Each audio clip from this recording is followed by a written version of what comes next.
নমস্কার সম্মানীয় প্রিয় কৃষক বন্ধু এবং ব্যবসায়িক, আজ 31শে মে 2026 রবিবার আপনাদের নিয়ে চলে এসেছি নদিয়া জেলার অন্তর্গত নাজিরপুর মার্কেট। আপনাদের বিনোদনের জন্য জানিয়ে দেবো আজকে মার্কেটে পেঁয়াজের আমদানি দেখা দিয়েছে গোটা মার্কেটে প্রায় 200 বস্তা মতো। আমদানির যদি কথা বলি তুলনামূলক অনেকটা কম রয়েছে। বিক্রির গতিধারার যদি কথা বলি তাহলে দ্রুত গতিবেগে বিক্রি হয়ে গেছে মার্কেটে যত পেঁয়াজ এসেছিল।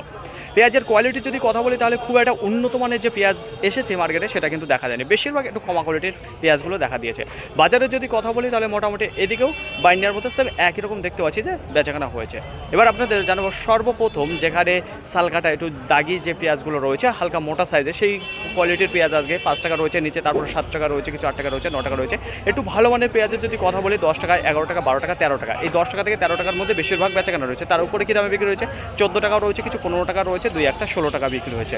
দেখুন ফ্রেন্ড, আজকে বাজার মোটামুটি আমদানি কম থাকার কারণে একটু বিক্রি ভালো দেখা দিয়েছে এবং দুই একটা পেঁয়াজের উপর যেখানে বাজারটা ভালোর দিকে দেখা দিয়েছে। আর বলবো মার্কেটে খুব একটা ভালো কোয়ালিটির পেঁয়াজ আজকে দেখা যায়নি।